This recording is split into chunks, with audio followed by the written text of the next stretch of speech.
Eva lived in a tidy semi-detached house in Clapham, South London, a quiet corner of the city where red brick homes lined tree-shaded streets and neighbours still greeted each other over garden fences. At 20 years old, she was technically an adult, enrolled in a communications degree at a respected university in central London. But lately, adulthood felt more like a costume she hadn't quite grown into. She had long, sun-bleached blonde hair that she often tied back in a loose ponytail, and her wardrobe rarely strayed from her uniform of choice, a crisp white cotton t-shirt and well-fitted blue jeans. It was simple, effortless, and, to her mind, perfect for slipping unnoticed through lecture halls or lounging in cafes with friends who shared her growing disillusionment with the system. Her mother, Sarah, worked as a senior logistics manager for a healthcare NGO. A single parent since Eva was 8, Sarah had scrimped, saved, and stretched every pound to give her daughter opportunities she never had. University wasn't just a path, it was a promise they'd made together. "You're clever, Eva," she'd say, smoothing her daughter's hair after late-night study sessions during A-levels. "Don't waste it." But somewhere between Freshers' Week and second-year modules, Eva had lost her way. Lectures felt dull, assignments overwhelming, and the pressure to figure out her future suffocating. So she began skipping, first one class, then two, then entire weeks. She told her mother she was attending workshops, meeting with tutors, or studying at the British Library. In truth, she was wandering Camden Market, watching films in empty afternoon screenings, or sitting in Costa Coffee scrolling endlessly through her phone, pretending life was happening elsewhere. Sarah never suspected a thing. She trusted Eva implicitly. And that trust, Eva would soon learn, was far more fragile than she'd ever imagined. It happened on a grey Thursday in late October. Rain tapped softly against the office windows as Sarah sat through a budget review meeting. Her phone buzzed once, then again. She silenced it, assuming it was a spam call. But when it rang a third time from an unknown London number, something in her gut tightened. Stepping into the corridor, she answered. The voice on the other end was calm but firm. "Mrs. Carter? This is Dr. Helen Marsh from King's College Student Welfare. We're calling regarding your daughter, Eva." What followed hit Sarah like a physical blow. Eva had missed 78% of her core lectures. 2 module leaders had filed formal concerns. If she didn't attend a mandatory academic review within 48 hours, she risked being withdrawn from her program entirely. Sarah's hands trembled as she ended the call. She cancelled her afternoon meetings, took the next overground train home, and walked through the front door far earlier than usual. Inside, the house was quiet except for the hum of the refrigerator and the soft click of Eva's phone screen. There she was, curled on the sofa in her white t-shirt and jeans, barefoot, laughing at a meme with no awareness of the storm about to break. "Eva," Sarah said, her voice low but steady. Eva looked up, startled. "Mum, what are you doing home? Early?" Sarah didn't sit.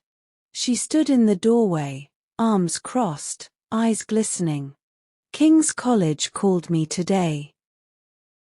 Eva froze. The color drained from her face. "Oh, I was going to tell you. I've just been really stressed. I needed space." "Space?" Sarah's voice cracked slightly. "They said you haven't attended any of your seminars since September. You told me you were at the library last Tuesday. Were you?" Eva looked down, fiddling with her phone case. I went for a walk instead. I couldn't focus. And the week before? And the one before that? Silence. Look at me, Eva. Reluctantly, Eva raised her eyes. What she saw wasn't anger, not yet, but profound disappointment. And that hurt worse. I trusted you, Sarah whispered. I worked double shifts last year so you wouldn't have to take out extra loans. And you've been lying to my face while throwing it all away. Eva's lip quivered. I didn't mean to. You chose this, Sarah interrupted, her tone hardening. And choices have consequences. Sarah led Eva to the living room armchair, the same one she'd sat in during Eva's childhood for serious talks and, on rare occasions, discipline. Back then, it had been light spanks for talking back or sneaking sweets. Now, at 20, Eva hadn't expected anything like that again. But Sarah's expression left no room for argument. Come here, she said quietly. Eva hesitated, shame burning in her chest. Slowly, she walked over and, after a deep breath, lowered herself across her mother's lap. Her white t-shirt bunched slightly at her waist, and her jeans pulled tight as she bent forward. She buried her face in her arms, heart pounding. From the side table drawer, Sarah retrieved a smooth wooden hairbrush, kept there not for styling, but for moments like this. A relic of stricter parenting days they'd both assumed were behind them. This isn't because I'm angry, Sarah said, her voice thick with emotion.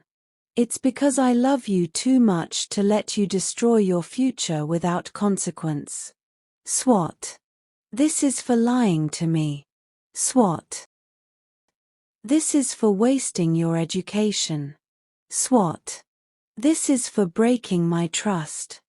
Each stroke was firm, deliberate, not cruel, but undeniably sharp. Eva gasped, then sobbed openly.